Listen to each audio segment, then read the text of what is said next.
Welcome to my student.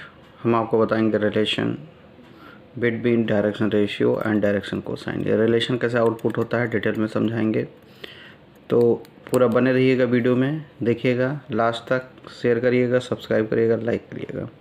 तो चलिए शुरू करते हैं कैसे करना है।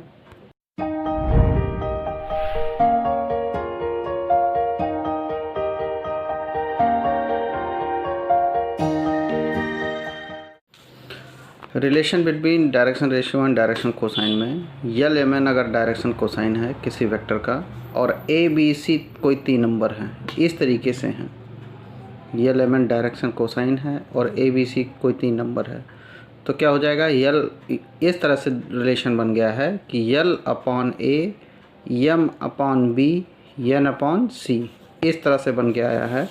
तो वी से दैट हम कह सकते हैं जो direction ratio A B C है या डायरेक्शन नंबर है, प्रोपोर्शनल किसके है, एल एम एन के। ये अपान में होता है तो इसको प्रोपोर्शनल बोलते हैं, और इस तरह से लिख सकते हैं यल प्रोपोर्शनल ए, ओके, और यम प्रोपोर्शनल बी, एन प्रोपोर्शनल सी। ये डायरेक्टली प्रोपोर्शनल बोलते हैं। इन्वर्टली प्रोपोर्शनल का मतलब समझ रहे हो बच्चों क्या होता है, जैसे यक्स 1/y, इसको बोलते हैं इन्वर्सली प्रोपोर्शनल। तो यहाँ पर क्या दिख रहा है कि यल जो है डायरेक्टली प्रोपोर्शनल ए है, यम डायरेक्टली प्रोपोर्शनल बी है, एन डायरेक्टली प्रोपोर्शनल सी है। तो ये आपका जो रिलेशन है डायरेक्शन कोसाइन का और डायरेक्शन नंबर का, ये क्या है, डायरेक्टली प्रोपोर्शनल किसके है, ए बी सी का है।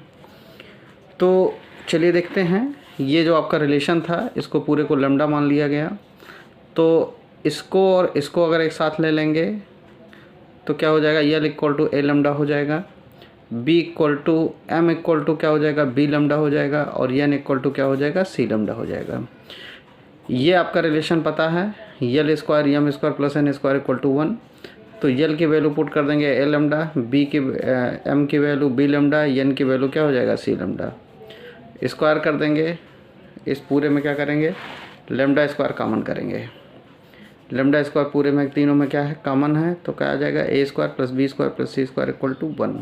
तो ये क्या हो जाएगा, लैम्डा स्क्वायर इक्वल टू क्या हो जाएगा, 1 upon A square plus B square plus C square. Square हटाएंगे तो क्या हो जाएगा, plus minus 1 upon under root ए स्क्वायर प्लस बी स्क्वायर। तो ये आपका लैम्डा निकल गया। तो लैम्डा की वैल्यू उठा के कहाँ पुट करेंगे, यहाँ पुट करेंगे, यहाँ पुट करेंगे, यहाँ पुट करेंगे। तो आपका ये फार्मूला बन के आ गया, यल इक्वल टू, ये फार्मूला बनेगा L equal to A upon under root A square plus B square plus C square, M upon B upon under root A square plus C square, N upon C upon under root A square plus B square plus C square. ये आपका L M N बन गया। तो ये आपका direction क्या था, cosine था, ओके, और डायरेक्शन कोसाइन यल एम एन की वैल्यू पुट कर दिया गया, ये फार्मूला बन गया। तो यानी अगर डायरेक्शन रेशियो अगर आपको दिया गया हो तो हम डायरेक्शन कोसाइन क्या कर सकते हैं, निकाल सकते हैं, ठीक है। डायरेक्शन रेशियो से डायरेक्शन कोसाइन निकाल सकते हैं, लेकिन डायरेक्शन कोसाइन से रेशियो निकाल पाना ये उल्टा है, रिवर्स इस तरह से नहीं निकाला जा सकता है, ओके। तो चलिए देखते हैं, क्वेश्चन है आपके सामने, वेक्टर आर इक्वल टू क्या है, 4i प्लस 3j प्लस के, आर पोजीशन वेक्टर, तो फाइंड द डायरेक्शन कोसाइन। तो किसी वेक्टर में जो आई जे के बगल में जो कोफिशिएंट होता है, जो कांस्टेंट होता है, वो आपका डायरेक्शन रेशियो होता है। ए बी सी निकल गया इसमें, ओके। अब जब ए बी सी निकल गया तो हम एल एम एन निकाल सकते हैं, इस एल एम एन में उठा के वैल्यू पुट कर देंगे, तो क्या हो जाएगा, 4 अपॉन, ध्यान दीजिएगा, यल में l equal to 4 upon under root A square plus B square plus C square, value put कर देंगे, अंडर रूट 26 आ जाएगा। तो इस प्रकार से यल की वैल्यू आ गई। अब डायरेक्ट आप यम की वैल्यू निकाल लीजिए, क्या होता है, बी अपान होता है, बाकी तो वही होता है, तो 3 बटे अंडर रूट 26। ऐसे एन की वैल्यू निकल जाएगी 1 अपॉन अंडर रूट 26। तो इस तरीके से हमने डायरेक्शन कोसाइन प्राप्त किया। बच्चों ये है क्वेश्चन आपका, इसमें डायरेक्शन कोसाइन निकालना है, किसका, एक्स वाई जेड एक्सिस का। तो आप जैसा कि आप जानते हो कि एक्स वाई जेड एक्सिस इस तरह से बनती है, ये एक्स होता है, ये वाई होता है, ये जेड होता है। ठीक है। तो एक्स एक्सिस का डायरेक्शन कोसाइन अगर आपको निकालना है तो ध्यान दीजिएगा, direction cosine of x axis, तो इसमें जो एक्स एक्सिस है, एक्स एक्सिस का और एक्स एक्सिस के साथ कितना एंगल बन रहा है, अल्फ़ा बन रहा है। तो direction cosine of x axis हम निकालने जा रहे हैं। तो खुद का खुद से एंगल कितना बन रहा है, alpha equal to 0 degree. Okay, तो cos alpha L equal to क्या होता है, कॉस अल्फ़ा, कॉस जीरो की वैल्यू क्या होती है, 1। तो डी सी डायरेक्शन कोसाइन कितना निकल गया है, एक्स एक्सिस का 1, और वाई एक्सिस पे क्या बनता है, एक्स एक्सिस के रिस्पेक्ट में डायरेक्शन कोसाइन निकालना है। तो वाई इनके बीच में वाई एक्सिस के लिए एक्स एक्सिस का 90 डिग्री। तो यम की वैल्यू ध्यान दीजिएगा, यम इक्वल टू कॉस बीटा, तो कॉस बीटा कितना बनाएगा, 90 डिग्री। तो ये क्या होगा, 0 हो जाएगा। ऐसे जेड एक्सिस का क्या बना लेगा, 0 डिग्री बना लेगा। ओके, तो direction cosine of x axis कितना है, 1 0 0 आया। Okay, direction cosine of y axis अगर निकालना हो, ध्यान दीजिएगा, वाई एक्सिस निकालना हो, वाई एक्सिस का निकालना है डायरेक्शन कोसाइन, तो खुद का खुद के साथ में, यानी बीटा की वैल्यू कितनी बना लेगा, 0 डिग्री। तो यम की वैल्यू कास 0, कास बीटा होता है, कास 0 कितना बन जाएगा, 1 बन जाएगा। ऐसे आपका अल्फ़ा इसमें क्या होगा, 90 डिग्री, और गामा क्या होगा, 90 डिग्री। तो एल की वैल्यू कितनी आएगी, कास अल्फ़ा, कास 90 की वैल्यू 0, और ऐसे यम की वैल्यू कास गामा, तो कास 90 कितना आ जाएगा, 0। ओके, तो क्या होता है, यल एम एन, इसमें यल की वैल्यू 0, यम की वैल्यू 1, और इसकी वैल्यू 0। तो d c of y axis आपका निकल गया। ओके, अब हमें निकालना है d c of z axis, direction cosine किसका, जेड एक्सिस का।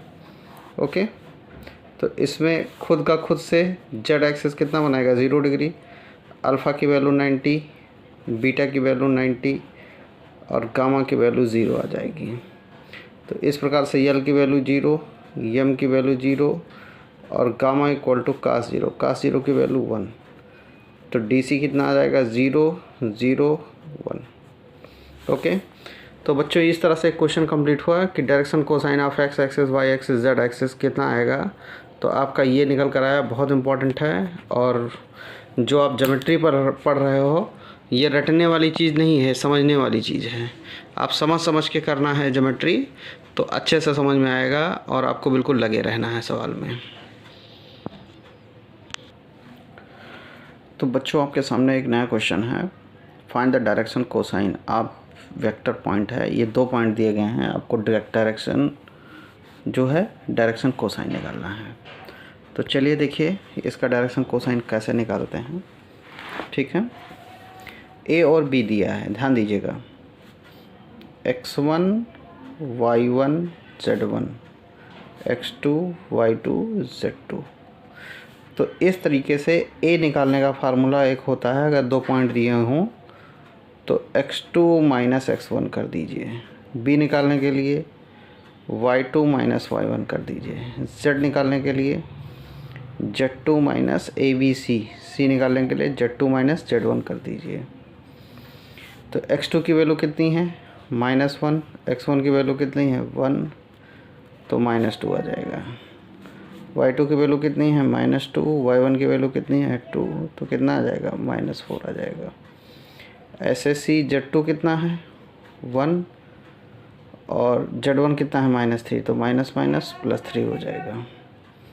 तो a की वैल्यू -2, b की वैल्यू -4, c की वैल्यू +4। तो ये हमारा क्या आ गया है, डायरेक्शन रेशियो।